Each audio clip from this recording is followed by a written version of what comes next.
Pues ahí está Fausto Vallejo lanzando este mensaje a los michoacanos. Bueno, pues sí, reconociendo que el asunto no está desde luego nada fácil. Y uno se tendría que preguntar, Lorenzo, Sergio, precisamente a qué se puede referir Fausto Vallejo cuando habla de sus encuentros con la Secretaría de Gobernación, de que han incrementado la comunicación con el gobierno federal y que anuncia que se habrá de realizar un encuentro. Y dice, no es un encuentro cualquiera.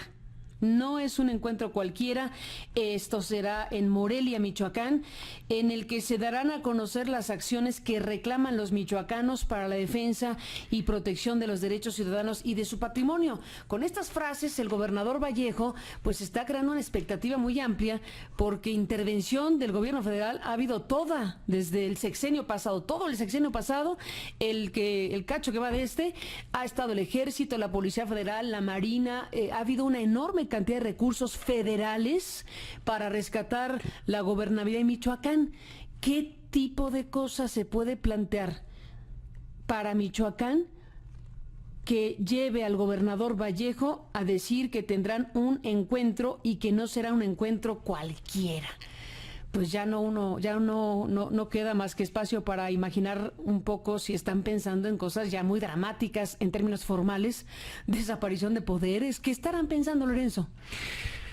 Realmente no sé, yo tampoco sé qué pensar del gobernador Vallejo, de su discurso. No es el primero.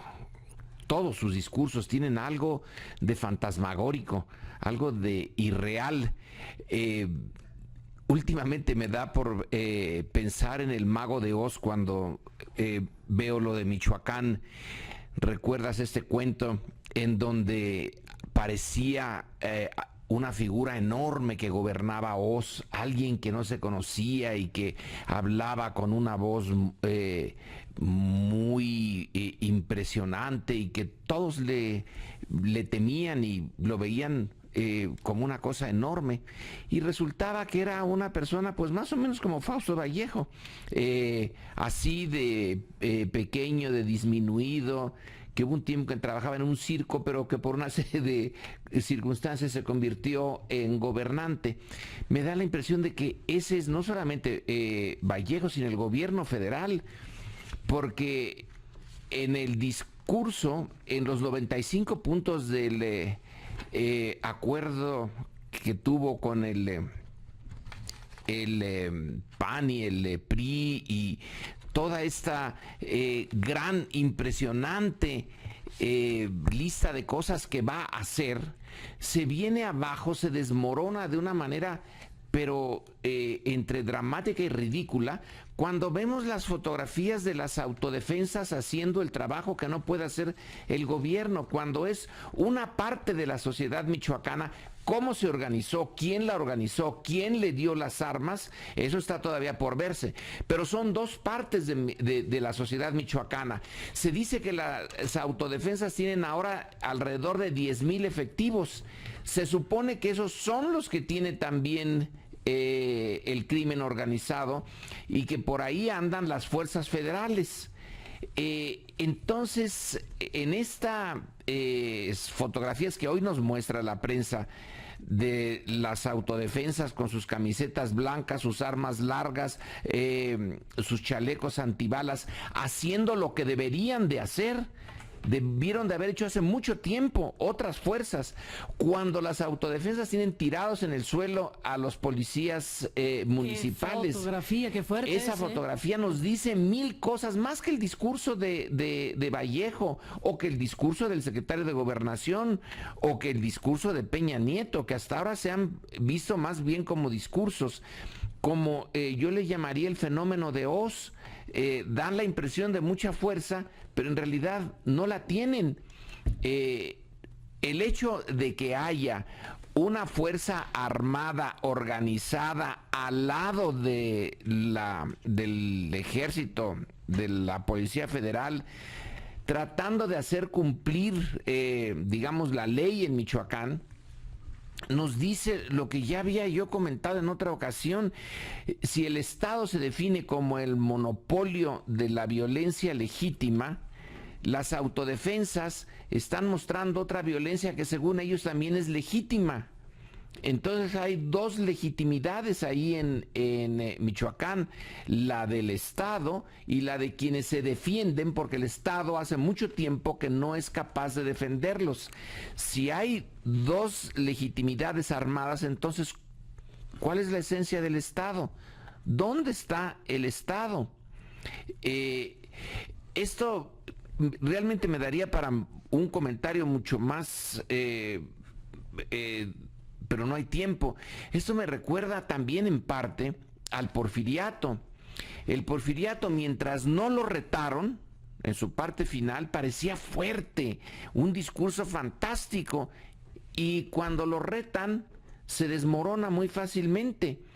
Es una debilidad la del Estado mexicano que quizá la traemos desde la independencia.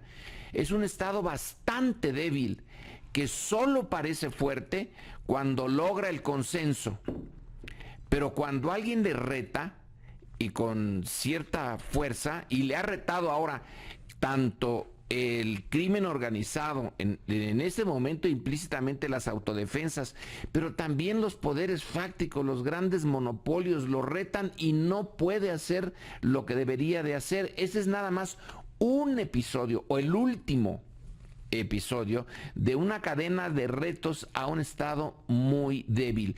Y a mi juicio, no sé qué piensan ustedes, el origen sobre todo de esta debilidad es su propia corrupción.